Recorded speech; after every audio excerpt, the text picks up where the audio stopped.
आज मैं कहानी जो है युक्ति को भी सुनाऊंगी और आप लोगों को भी सुनाऊंगी। तो ये जो कहानी है वो है कैसे राहु और केतु बने।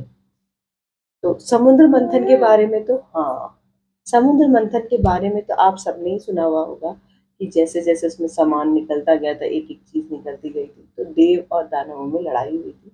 तो उसी में से एक बहुमूल्य चीज जो थी वो निकली थी, वो था अमृत। अमृत का कलश बोल सकते हो, घड़ा बोल सकते हो, जो बोलना है। अमृत निकला था। तो अब उसके लिए लड़ाई हुई थी कि अरे ये अमृत देव पिएंगे या दानव पिएंगे।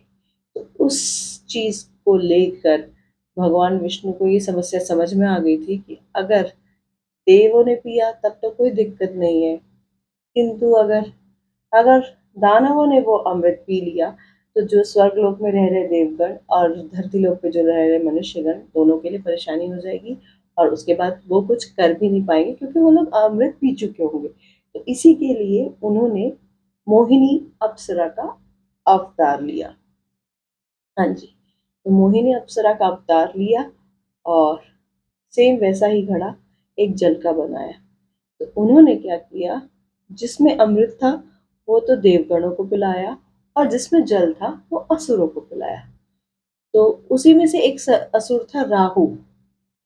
राहु जो असुर था उसको ये डाउट हुआ या संदेह हुआ, हम कह सकते हैं, कि ये जो असुरों को पिलाया जा रहा है वो अमृत नहीं है। तो उसने क्या करा कि देव का रूप लिया और सूर्य और चंद्रमा के पास जाके बैठ गया।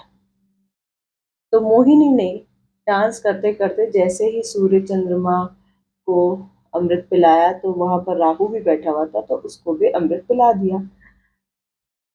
और ये बात सूर्य और चंद्रमा समझ गए थे कि ये असुर है, देवगण नहीं है। तो वो जोर से चिल्ला पड़ते हैं, जोर से चिल्ला पड़ते हैं और कहते हैं कि अरे ये तो असुर है जिसने देव रूप लिया हुआ है, ये कोई देवगण नहीं है।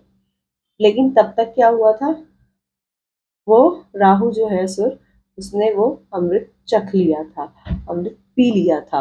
तो उसके बाद उसको क्रोध आ जाता है। वो क्रोध में क्या करता है, सूर्य और चंद्रमा को निगल लेता है। और जब भगवान विष्णु को, मतलब जो मोहिनी थी अप्सरा, जब उसको ये पता चलता है तो वो अपने असली रूप में, मतलब भगवान विष्णु अपना रूप लेते हैं और उसके बाद अपने सुदर्शन चक्र से राहु का गला काट देते हैं ताकि सूर्य और चंद्रमा को वो बचा सके। तो सूर्य चंद्रमा वहां से गले से निकल जाते हैं। लेकिन क्योंकि उस राहु ने, असुर ने वो अमृत पी लिया था, तो वो मरा नहीं, बस उसका सर जो है धड़ से अलग हो गया। इसीलिए अब उनके सर को राहु और उनका जो शरीर है उसका, उसको केतु कहा जाता है। तो इस तरीके से राहु और केतु बने। और अब इस एक स्टोरी में थोड़ा सा छोटा सा पार्ट एक और चीज का है, वो है ग्रहण का। सो ग्रहण का क्या है, इसीलिए क्या हुआ उसके बाद से ना युक्ति ने अलग अलग फेसेस बना दिए।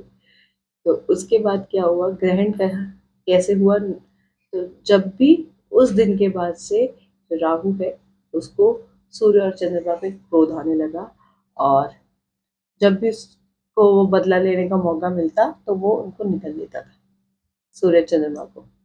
लेकिन उसका शरीर जो है और गर्दन जो है वो अलग थे,